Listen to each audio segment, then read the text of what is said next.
नमस्कार करता है आपका दोस्त तारक मेहता, ये कहने के लिए कि भाई हंसने के लिए तैयार हो जाइए, खुश होने के लिए तैयार हो जाइए। आपके घर में कविता की सरिता बहने वाली है और आप कहने वाले हैं मेरे साथ, वाह वाह क्या बात है।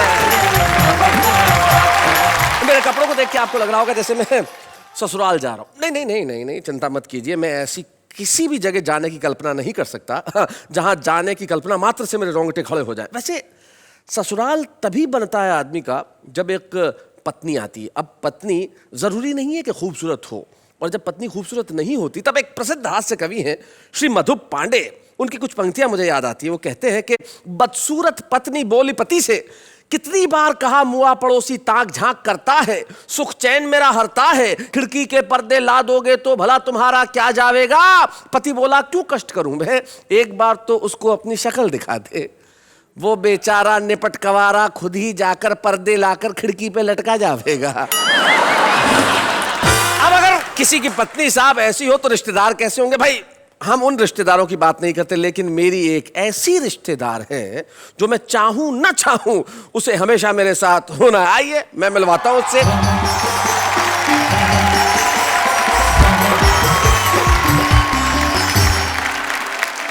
आपकी अंजलि तारक मेहता आपका स्वागत करती हूँ। आपकी मतलब आपकी अंजलि तारक मेहता आपका स्वागत करती हूँ। That's better। मैं सुन रही थी कब से कि आप ससुराल के बारे में बात कर रहे थे। जी वैसे ही आज कपड़ों को देख के ससुराल याद आ गया।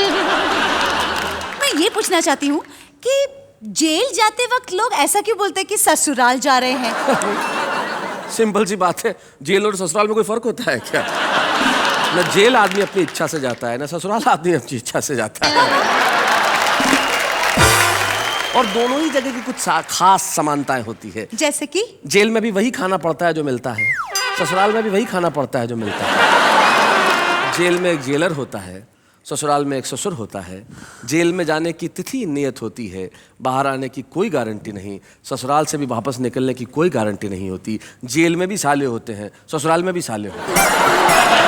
ये काफी समानताएं हैं, लेकिन ससुराल में कुछ लोग ऐसे होते हैं जिनसे मिलके आपको अच्छा नहीं लगता, लेकिन हमारे साथी कुछ ऐसे हैं जिनसे मिलके न सिर्फ आपको अच्छा लगेगा बल्कि आप प्रसन्न होंगे। और ये कुछ सुनाएंगे ऐसा कि आप हंसते हंसते थक जाएंगे, लेकिन हंसते हंसते भी, खिलखिलाते हुए भी, कह के लगाते हुए भी और ठहाके लगाते हुए भी आप कहेंगे यही, वाह वाह क्या बात है। हमारे साथ हमारे तीन साथी बैठे और तीनों ही अरे मधुप जी, आप मधुप जी माफ करना, मुझे नहीं मालूम था आप आने वाले। मैंने अभी आपकी कविता सुनाई। आप वो तो नहीं सुनाने वाले ना। नहीं नहीं नहीं। हमारे साथ श्री मधुप पांडे हैं जो नागपुर से आए हैं और लगभग 45 सालों से हिंदी कवि सम्मेलन के मंचों पे कविता कर रहे हैं। भाई क्या बात है मधुप पांडे जी। मधुप पांडे जी के बाद तुक तुक बैठे हुए हैं हर जी।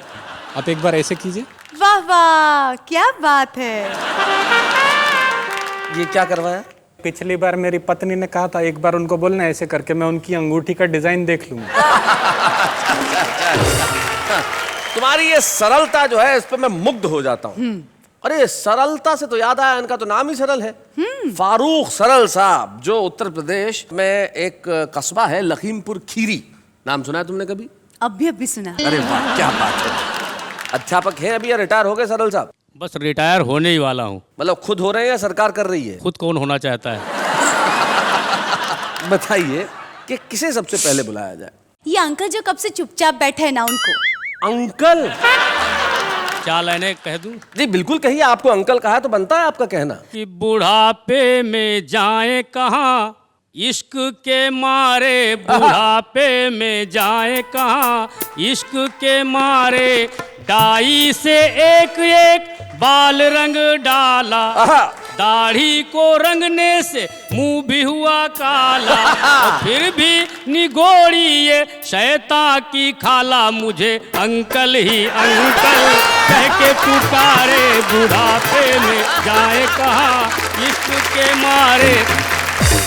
फारूक सरल साहब, मैं जानता हूं कि आपको अभी कुछ देर आराम की जरूरत है। ये अंकल से थोड़ा बाहर निकल आइए। हम चाहते हैं बुलाना उसे जो कुछ दिनों में अंकल बनने ही वाला है, हरजीत सिंह तुक तुक। आइए।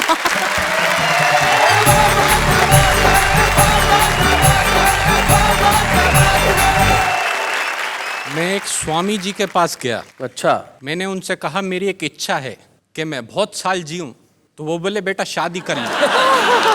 मैंने कहा शादी करने से मैं बहुत साल जीऊंगा। बोले नहीं, ये ज्यादा जीने की इच्छा खत्म हो जाएगी। नहीं, मैंने स्वामी जी को बोला आप स्त्रियों के बारे में ऐसी बात कैसे कर सकते हैं, करेक्ट। स्त्रियों का सम्मान करना चाहिए। वो बोले हाँ बिल्कुल सही बात है। एक स्त्री होती है माँ, जो एक रोते हुए बच्चे को इस दुनिया में लेके आती है, वाह वाह। और एक होती है उसकी पत्नी, जो इस चीज का ध्यान रखती है कि ये सारी जिंदगी रोता ही रहे।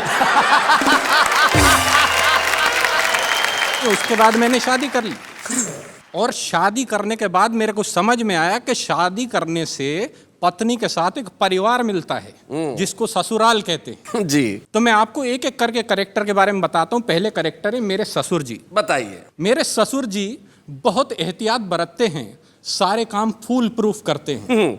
जब उन्होंने मुझे अपना दामाद बनाया तो सबसे पहले मेरा बीमा कराया। अच्छा। लोगों ने कहा बीमा करा रहे हो, क्या कोई नया रिवाज चला रहे हो?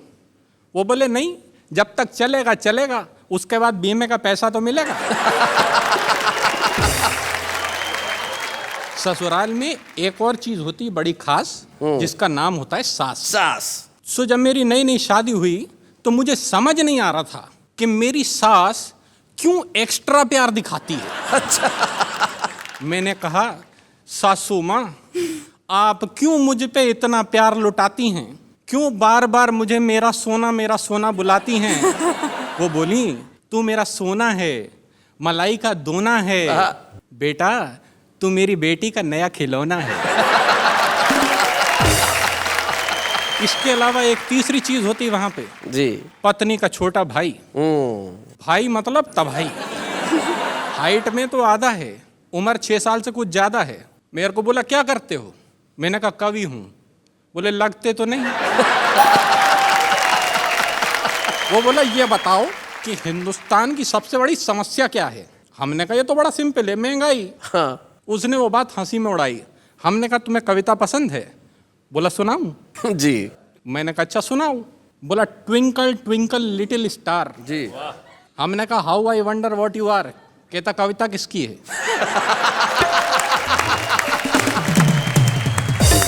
मैंने कहा तेरी है। कहता है तो मेरे हिसाब से सुनो। हाँ। Twinkle twinkle little star, Ram दीन के बच्चे 4, आने वाला है 5वां भाई, और तुम कह रहे हो बढ़ रही है महंगाई। क्या बात है। हमने कहा बहुत अच्छे। कहता तो दूसरी सुनो। बोला Humpty Dumpty sat on a wall. अच्छा। Humpty Dumpty sat on a wall, देख रहा था गोरे गोरे गाल। वोट डालने गया ना भाई, फिर पूछता है देश की ये हालत किसने बनाई? क्या बात है, बहुत अच्छे, बहुत अच्छे। हमने कहा यार सेटायर ज्यादा हो रहा है, कुछ पारिवारिक सुनाओ। सेटार ज्यादा हो रहा है। तो कहता अच्छा सुनो, जैक एंड जिल का फट गया दिल, आंखों से निकला वाटर, साथ साथ बैठ के सब टीवी देखते, नहीं बिगड़ती डॉटर। क्या बात है, वाह वाह वाह, बहुत अच्छे, बहुत बढ़िया। एक और महत्वपूर्ण अंग होता है ससुराल का पत्नी, जिसके होने की वजह से ससुराल होता है। बिल्कुल सही। तो मैं आपको अपनी पत्नी के बारे में बताता हूँ। मैं अपनी पत्नी से बहुत डरता हूँ, सारे कर्म उसके कहे अनुसार करता हूँ। हाँ। दुनिया इसे अच्छा नहीं मानती है, परंतु क्या करूं मित्रों, मेरी पत्नी जूडो कराटे जानती है। तो जब मेरी इस पत्नी ने मुझसे ये कहा कि लड़के का अंग्रेजी स्कूल में एडमिशन कराना है, मैंने कहा अंग्रेजी स्कूल में क्यों? वो बोली मुझे लड़के को कवि नहीं बनाना है। तो मुझे लड़के को लेके अंग्रेजी स्कूल जाना पड़ा। वहां जाकर लाइन में मैं हो गया खड़ा। 4 घंटे बाद मेरा नंबर आया। उसके बाद प्रिंसिपल ने मुझे अंदर बुलाया। बोली एक तालाब में 10 मछलियां थीं, 4 मर के पानी के साथ बह गईं, तालाब में कितनी मछलियां रह गईं? अच्छा। मैंने कहा इस क्वेश्चन में बाकी सारी बातें सही थीं, मगर आप तालाब पे क्या करने गई थी? वो बोली ये क्या बचपना है? मैंने कहा वही तो मैं कह रहा हूँ, एडमिशन मुझे नहीं मेरे लड़के को लेना है। तो बोली अच्छा ठीक है, जाने दीजिए, बाहर काउंटर पे 50,000 रुपया जमा करा दीजिए। मैंने कहा 50,000 रुपया? 50,000 रुपया तो कभी मेरी इंजीनियरिंग की फीस नहीं आई है। वो बोली मिस्टर ये इंजीनियरिंग नहीं, प्राइमरी की पढ़ाई है। क्या बात है। मुझे अपनी पत्नी का ध्यान आया। मैंने लड़के का उस स्कूल में एडमिशन कराया हाँ। और उसे पढ़ाने लिखाने का हुआ ये परिणाम है। आज पढ़े लिखे बेरोजगारों की लिस्ट में उसका भी नाम है। भला हो परिवार नियोजन वालों का, जिनके कारण एक ही लाल है, जिसे पढ़ाने में ये तुक तुक हो गया कंगाल है। जहां कमर टूट जाती है एक बच्चे को पढ़ाने में, सदियां लगेंगी उस देश को साक्षर बनाने में। भाई वाह वाह, वाह वाह, वाह, क्या बहुत बात है। भाई, बहुत बढ़िया।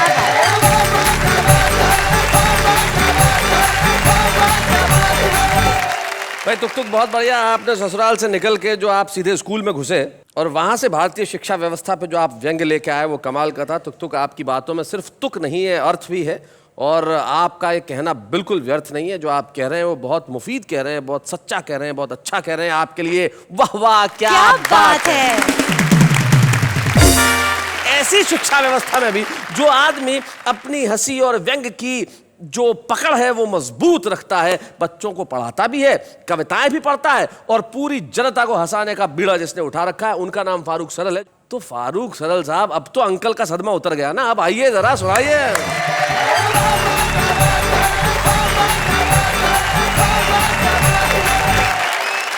तुक जी ने बताया कि ससुराल तभी जाया जा सकता है जब एक अदद पत्नी हो। पत्नी मिलना बहुत मुश्किल है, लेकिन उसके लिए बहुत सारे तरीके हैं। समाचार पत्र में विज्ञापन दिए जाते हैं, टीवी पर विज्ञापन दिए जाते हैं। जी, मैं भी अपने एक योग्य पुत्र के लिए वैवाहिक विज्ञापन दे रहा हूँ।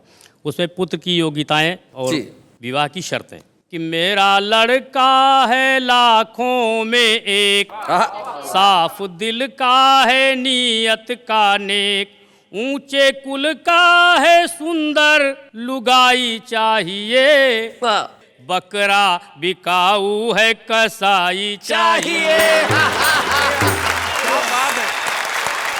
योग्यता कि 3rd डिवीजन इंटर से लेकर एमए तक पास है। अच्छा। अफसर बाबू या चपरासी पद की उसे तलाश है और पुलिस रजिस्टर 8 में उसका सबसे ऊपर नाम है। गिराकटी रहजनी डकैती कर लेता हर काम है। कर लेता है डिस्को भी, खत लिखे वो जिसको भी, होनहार ऐसा जमाई चाहिए, बकरा बिकाऊ है, कसाई चाहिए। विशेष योग्यता कि शुद्ध स्वदेशी खद्दर के वो पहने वस्त्र फकीरी है। अच्छा। दारू की भट्टी पर चलती उसकी दादागिरी है। और भूतपूर्व कॉलेज का नेता पूरे शहर में धाक है, इसी से अपने खानदान की सबसे ऊंची नाक है। तो हो दामाद बनाना तो फौरन ही आ जाना, ऐसा जिसे बौड़म हर जाई चाहिए, बकरा बिकाऊ है, कसाई चाहिए। विवाह की शर्तें जी, कि हाथ थमा दूं बेटे का उसकी बेटी के हाथ में, 5 लाख की रकम नकद जो लाए अपने साथ में, और फ्रिज टीवी लूं कार साथ में, नहीं जरा भी झूठ है, लेकिन इसमें 4 माह तक 15% छूट है। लड़की मत दिखलाए और फोटो मत भिजवाए, बस मुझको तो नोटों से सगाई चाहिए, क्या बात है? बकरा बिकाऊ है, कसाई चाहिए। सबसे अंत में लिखा होता है पता कि शहर अनोखा, बात पता कुछ मुश्किल नहीं लगा पाना, पूरा ब्यौरा मिल जाएगा, सीधे कोतवाली आना। 10 रुपया मुंशी को देना, हम तक वो पहुंचा देगा, 2 रुपया लेकर के जेलर फौरन तुम्हें मिला देगा। बस इतनी मजबूरी है लेकिन जरूरी है, पहले सगाई के रिहाई चाहिए, रिहाई चाहिए। बकरा बिकाऊ है, कसाई चाहिए। इतनी जगह जगह विज्ञापन दे रहे हैं, जरा तनिक इधर भी देखिए, क्या ख्याल क्या है? देखिए, ऐसा नहीं है पत्नियों पर ही व्यंग किए जाते हैं। इस समय हम लोगों की हालत ऐसी नहीं है कि इन पर व्यंग किया जाए जी, बल्कि ये सारी बातें इनकी माननी चाहिए इस महिलाओं समय। की। हाँ, अगर ऐसा नहीं करेंगे तो क्या क्या हो सकता है मैं बता रहा हूँ। मैं इनका पक्ष रख रहा हूँ अच्छा, इनका पक्ष रखे। कि मुझको बलम जो सताओगे, मुझको बलम जो सताओगे, तो जेल में ही तसला बजाओगे। तो जैसा कहे करो तुम वैसा रंग ढंग बदलो सैया। अच्छा। मेरे साथ में ईलू ईलू गाओ छैया छैया। और झाड़ू पोछा करो सवेरे उठ के चाय बनाओ। और पहले बर्तन साफ करो फिर कभी सम्मेलन जाओ। नहीं मानोगे कहा तो पछताओगे, जेल में ही तसला बजाओगे। ये सावधानी बहुत जरूरी, बाहर निकल। Very good, very good. Delhi, Mumbai, Poona, Patna, Chennai या गुवाहाटी, मोटी पतली काली गोरी लंबी हो या नाटी, और कैसी भी हो छमक छल्लो छैल छबीली बाकी, और किसी कलमुही से भी तुमने की जो ताका झांकी, कहीं राह में जो नए ना लड़ाओगे तो जेल में ही तसला बजाओगे। इस समय हम पुरुषों के पक्ष में कोई है नहीं, बहुत सावधानी बरतनी है। न्यायालय, सरकार, पुलिस, अखबार, मीडिया जाने। अच्छा। नारी, अबला, उत्पीड़ित, असहाय, दलित जग माने। ओहो। और मानेगा ये कौन कि हमने डांटा है फटकारा, और किससे जाकर कहोगे तुमको पत्नी ने है मारा। कहीं ढूंढे गवाही न पाओगे, जेल में ही तसला बजाओगे। कलम जो सताओगे, जेल में ही तसला बजाओगे। फारूक साहब, आपके लिए दिल से वाह वाह, क्या बात है। वाह वाह फारूक साहब, आपके गीत का क्या असर हुआ कन्या पे कि फारूक अंकल से सीधे फारूक साहब हो गए। भाई वाह वाह वाह, इसे कहते हैं तात्कालिक असर गीत का। नहीं, पर गलत बात है। गलत बात है सरदार जी। शादी करने के लिए क्वालिफिकेशन नहीं चाहिए होती, ये सोच की बात है जी। एक बार एक कौवे ने जाके शेरनी को प्रपोज कर दिया। कौवे ने शेरनी को प्रपोज किया। हाँ, कर सकते, क्या दिक्कत है। जी। शेरनी बोली कौवे को, तू अपनी शक्ल देख, अपना रंग देख, अपना साइज देख। कौवा बोला ये सब साइड में रख, मेरा कॉन्फिडेंस देख। कॉन्फिडेंस किसको कहते हैं? देखो, एक चूहा तेजी से दौड़ा चला जा रहा था तो बंदर ने पूछा कहाँ जा रहे हो, क्यों इतना घबरा रहे हो? तो चूहे ने कहा बताऊं, बहुत बड़ा चक्कर है, शेर की बीवी घर से भाग गई है, शक अपने ऊपर है। मधुप जी निश्चित तौर पे एक ऐसे कवि है जिनकी ताकत उनके श्रोता रहे हैं, और मुझे याद है वो जमाना जब डंका बोला करता था मधुप पांडे। हिंदी कवि सम्मेलन महाराष्ट्र में मतलब मधुप पांडे। आज भी उनकी वही चमक बाकी है, वही दमक बाकी है, आवाज में वही खनक बाकी है, और आपके लिए हमारे पास वही तालियां बाकी है। मधुप पांडे जी आइए।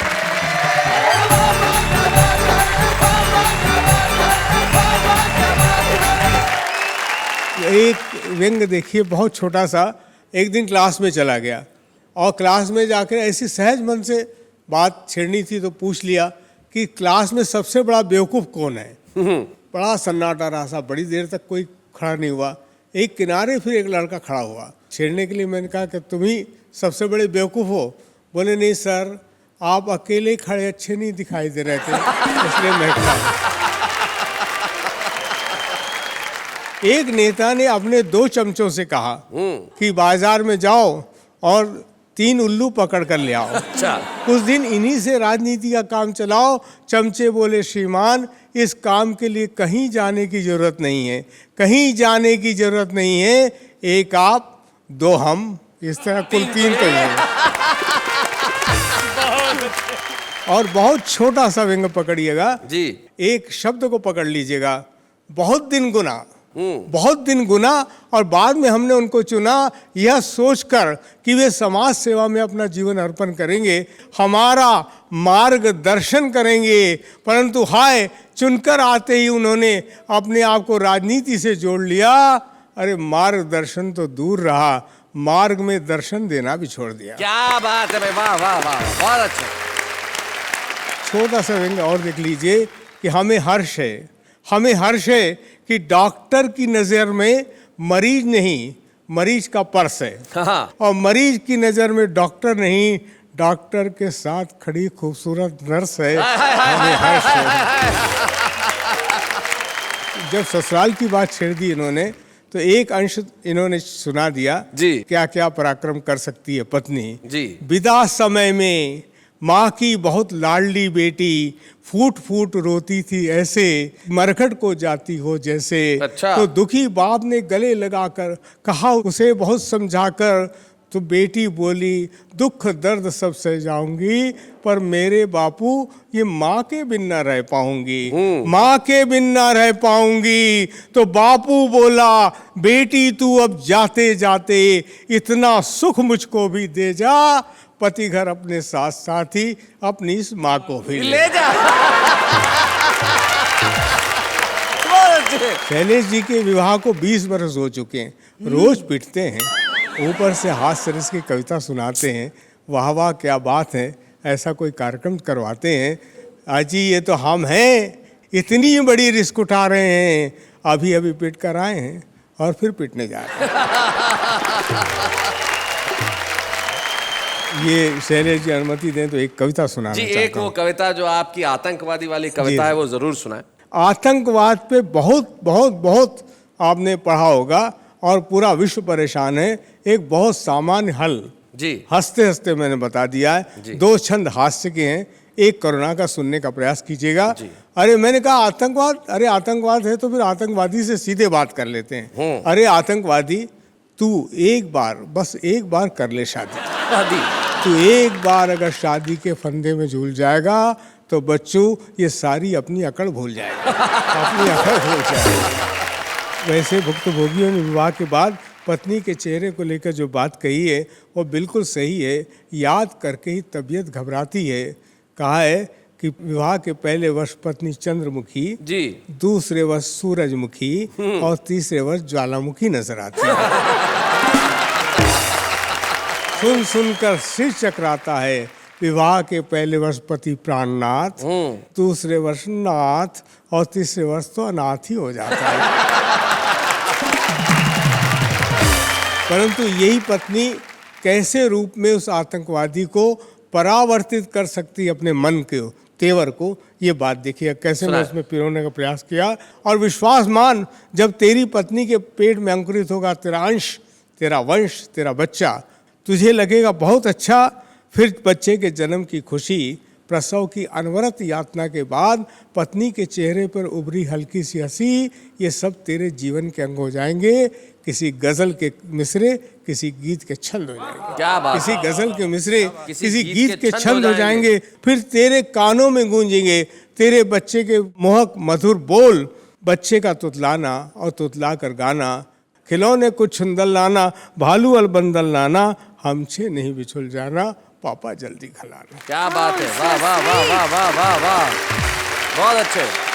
बता, जब तेरे कानों में गूंजेगी तेरे मासूम बच्चे की तुतलाती बोली, तो क्या तेरी बंदूक किसी के सीने में उतार पाएगी गोली? वाह वाह वाह वाह वाह वाह, बहुत अच्छे भाई, बहुत बढ़िया। क्या बात है मधुप जी भाई, वाह, आपने कमाल कर दिया। और जिस तरह की कविताएं सुनाई, हास्य से आप जो करुणा पे आए, बड़ा कमाल का था। और आपने ऐसी कुछ बातें सुनाई जो सिर्फ सुनी ही नहीं जाएंगी, सारे मुल्क में याद भी रखी जाएंगी। और ये आपका प्यार है कि आप ऐसी स्थिति में भी यहाँ तक आए। और जब हमारे पास मोहब्बत है तो हम और किसी दूसरी चीज का क्यों करें इंतजाम, हम लेते एक अल्प विराम।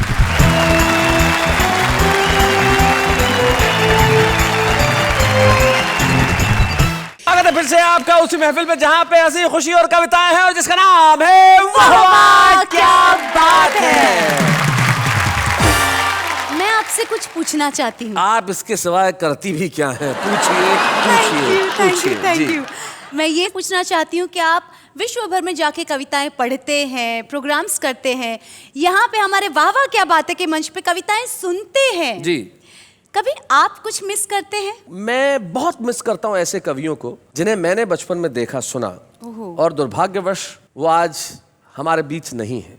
लेकिन कवि कभी मरता नहीं है, क्योंकि उसकी कविता हमेशा अमर होती है। तो आज मैं खुद को और आप सबको एक ऐसा खास मौका देने जा रहा हूं जिसमें हम एक ऐसे कवि की रचना सुनेंगे जो हिंदी हास्य कविता का सिरमौर था। एक ऐसे कवि जिनका नाम था श्री ओम प्रकाश आदित्य। और आज उनकी विशिष्ट कविता को पढ़ने के लिए हमारे पास एक विशिष्ट अभिनेता उपस्थित है, एक खास मेहमान, लापता गंज के मुकुंद लाल यानी कि दोहिता अश्वगौड़।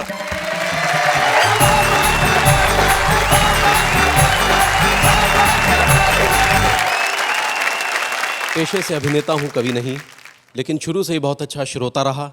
इसलिए अच्छी साहित्यिक रचनाओं को कैसे समझना है, कैसे आत्मसात करना है, ये खूबी बचपन से ही मेरे अंदर रही। क्या बात है। अब जो कविता सुनाने जा रहा हूँ वो है ओम प्रकाश आदित्य साहब की दूल्हे की घोड़ी। कविता भी वही चुनी जो आपके पसंद की, रोहित अश्व, अश्व मतलब होता है घोड़ा, घोड़ा। तो इन्होंने दूल्हे की घोड़ी ही चुनी भाई, क्या बात है।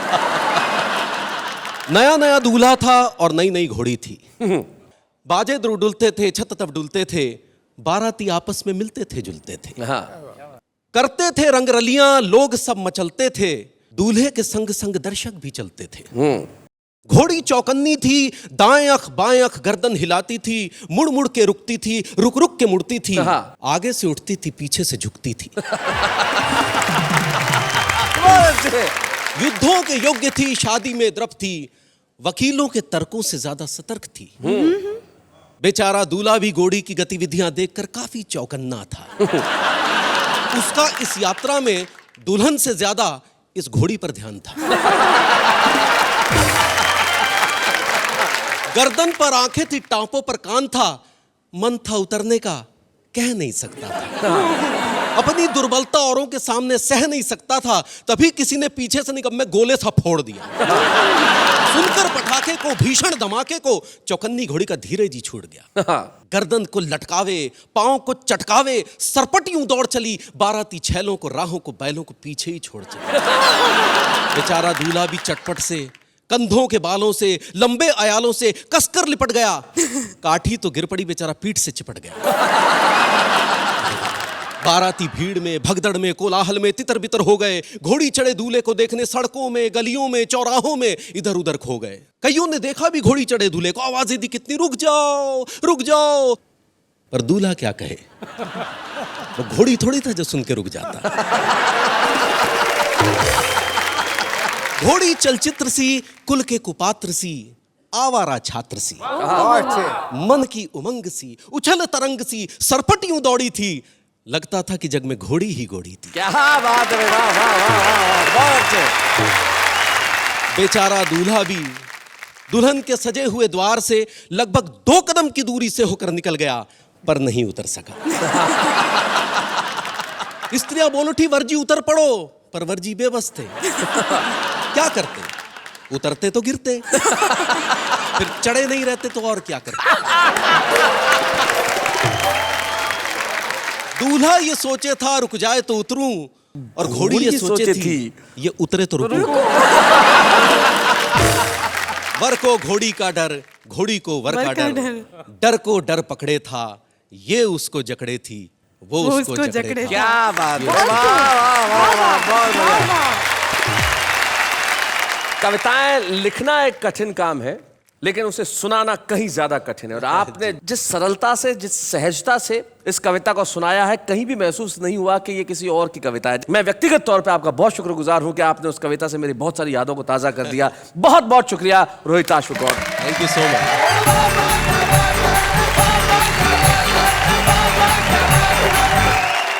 रोहित अश्व जी ने कितनी बेहतरीन तरीके से कविता पढ़ी। बेशक। क्या आज भी ऐसे कविताएं लिखी जाती है? देखिए, कविताएं ऐसी लिखी जाती है नहीं, ये एक बहस का विषय हो सकता है, लेकिन सबसे बड़ी चीज ये है कि कविताएं लिखी जा रही हैं। ऐसे बहुत सारे छुपे रुस्तम हैं जो न जाने कहाँ कहाँ छोटे छोटे गांवों में, कस्बों में है, लेकिन बहुत अच्छी कविताएं लिख रहे हैं। और आज एक बेहद छोटे से गांव मध्य प्रदेश में बेटमा से हमारे बीच में एक ऐसा कवि आता है जिसमें भरपूर संभावना है। वो आज छुपा रुस्तम जरूर है, लेकिन निश्चित तौर पर कल वो एक बड़ा नाम होगा। संजय खत्री, बेटमा से।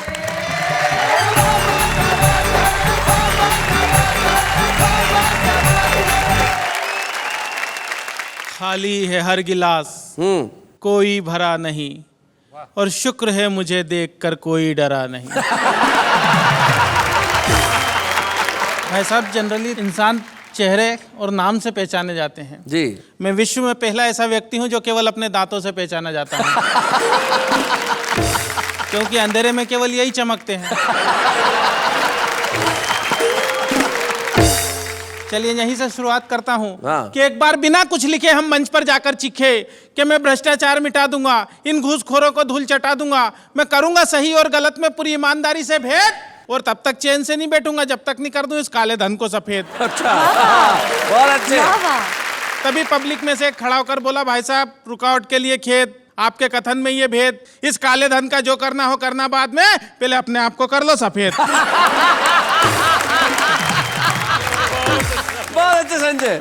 मंच से काफी बड़े बड़े कवि बैठे हैं, मेरा सौभाग्य कि इस मंच पर आके इनके सामने कविता पाठ कर रहा हूं। तो कई प्रकार की बातें हुई मंच से, नेताओं के बारे में भी हुई। आपकी नाग पंचमी पर जब दिखाई नहीं दिए नाग और सपेरे, तभी घर पर आए एक पड़ोसी मित्र मेरे। मैंने कहा क्या हाल है? वो बोले कि नाग पंचमी के पावन पर लगता है नागों का पड़ गया अकाल है। अब आप ही हमारी इस समस्या का समाधान कीजिए, हमारे अच्छे पड़ोसी होने का सच्चा परिचय दीजिए।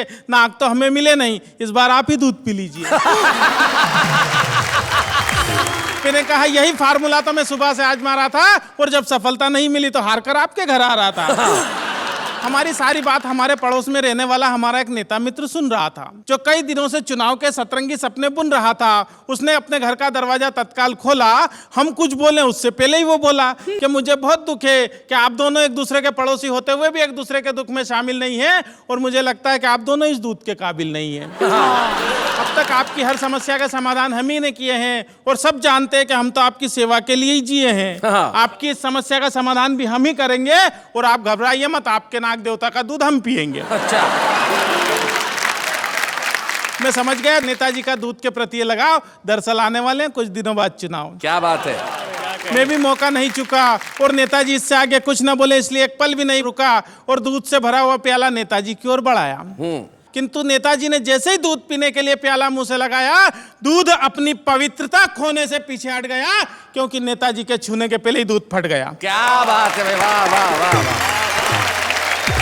नेताजी के छूने के पहले ही दूध फट गया। हमने कहा नेताजी ये तो सब आपकी राजनीतिक शतरंज के चुनावी पासे हैं, और आप दूध के नहीं, इस देश की जनता के खून के प्यासे हैं। वाह वाह वाह वाह, बहुत अच्छा, बहुत बढ़िया। मंच से ससुराल के बारे में भी बात की गई।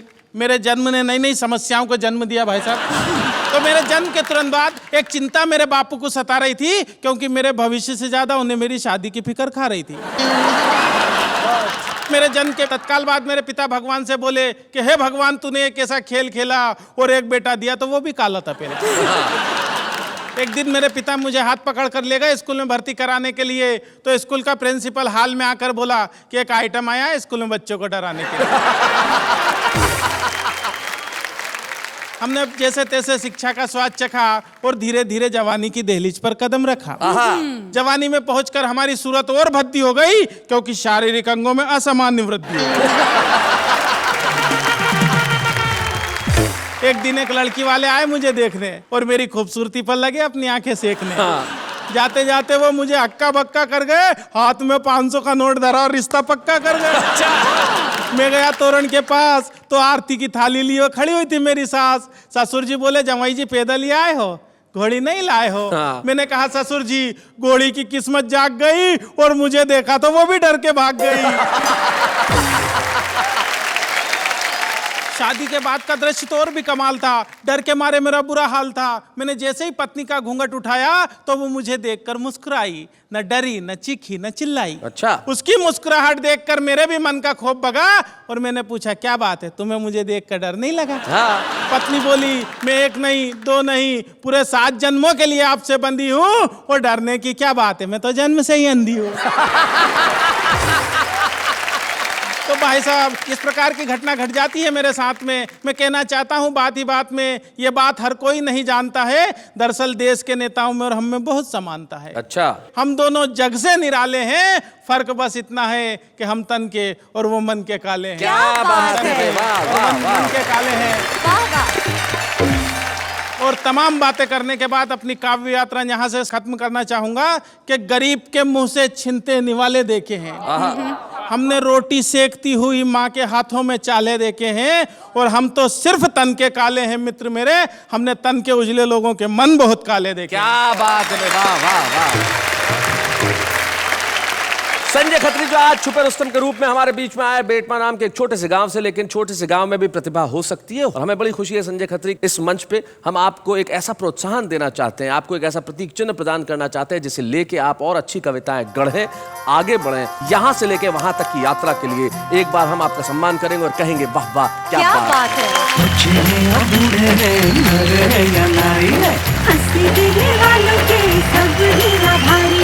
कविता सुनाने वाले अब सबके साथ हैं।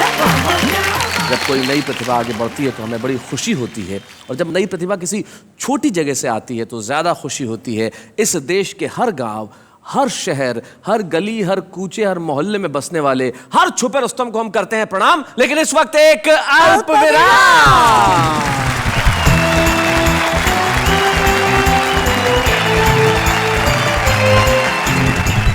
स्वागत है फिर से आपका उसी महफिल में जहां पे हंसी, खुशी और कविताएं हैं, और जिसका नाम है वाह वाह क्या बात है।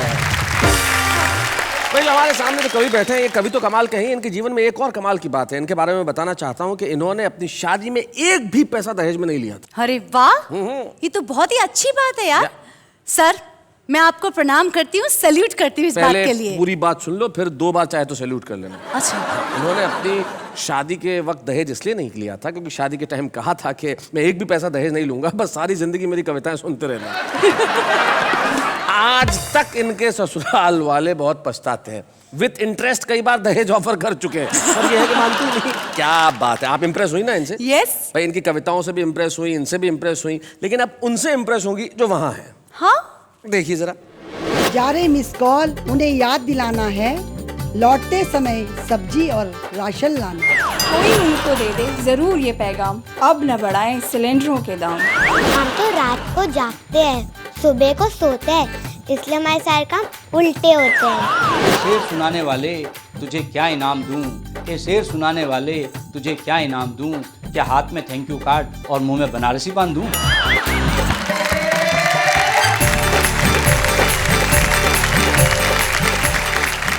तो भाई ये है हमारे आम आदमी जिनकी कविताएं उनके दिलों में बिल्कुल सहज रूप में पलती है, जैसा सोचते हैं वैसा कहते हैं। और हमें बड़ी खुशी है कि हमारे साथ एक ऐसे कवि हैं जो पिछले कई वर्षों से जैसा दिख रहा है वो वैसा ही लिख रहे हैं। 40 साल से जिनकी कविता एक अखबार में लगातार छप रही है और देश की जनता का प्यार वो पा रहे हैं और उन्हें अपनी कविताओं का प्यार दे रहे हैं। वाह वाह क्या बात है, गौरवान्वित है कि आज हम इस मंच पे श्री मधुप पांडे का स्वागत करना चाहते हैं। आइए हम मिलकर अभिनंदन करें श्री मधुप पांडे।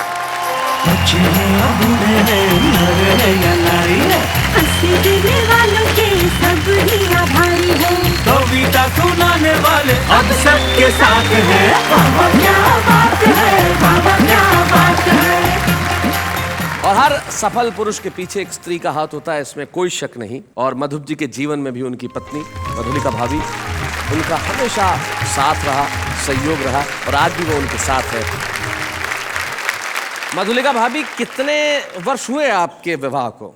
50 के आसपास हो ही रहे। कोई ऐसा वाकया, कोई ऐसा क्षण जो आपको याद आता हो? जैसे काका हाथरसी पुरस्कार मधुप जी को मिल रहा था जी, तो हमारे उसी दिन समारोह के दिन हमारे शादी को 25 साल हो गए थे। अच्छा, आपकी सिल्वर जुबली थी? जी, सिल्वर जुबली थी। तो काका जी ने मुझे आवाज दे के मंच पर बुलाया और कहा कि मधुप जी को ये सम्मान जो मिला है उसके पीछे निश्चित ही हमारी बहू का ही हाथ है, तो मैं चाहूँगा कि सबके सामने मधुप जी इनके चरण छुए और उसके बाद ही ये पुरस्कार ग्रहण करें। अरे फिर क्या हुआ? तो वैसा ही काका जी की आज्ञा का पालन किया मधुप जी ने और झट से हमारे चरण छू लिए। क्या बात कर रही हैं? तो मधुप जी, आपसे एक सवाल करना चाहूंगा, बुरा मत मानना। काका जी तो आपसे बड़े थे, आपने उनकी आज्ञा का पालन किया, छोटों की बात भी मानते हैं क्या? क्योंकि सम्मान तो आज भी हुआ है। क्या क्या बोलते हैं मधुप जी, हो जाए? क्या बोलते हैं? मैं चाहूंगी कि आज मैं इनके चरण। क्या बात है भाई, वाह, बहुत बढ़िया। अंततः किसी शायर के 2 शेर मुझे याद आते हैं। वो कहते हैं कि कष्टों में मुस्काना सीख, गुस्सा जरा दबाना सीख, तूफानों से क्या डरना, आगे कदम बढ़ाना सीख। तो हम इसी तरह से आगे कदम बढ़ाते रहेंगे, आपको ठीक रात शनिवार की रात 10 बजे और रविवार की रात को भी 10 बजे ऐसे ही कविताएं सुनाते रहेंगे और कहते रहेंगे वाह वाह क्या बात है।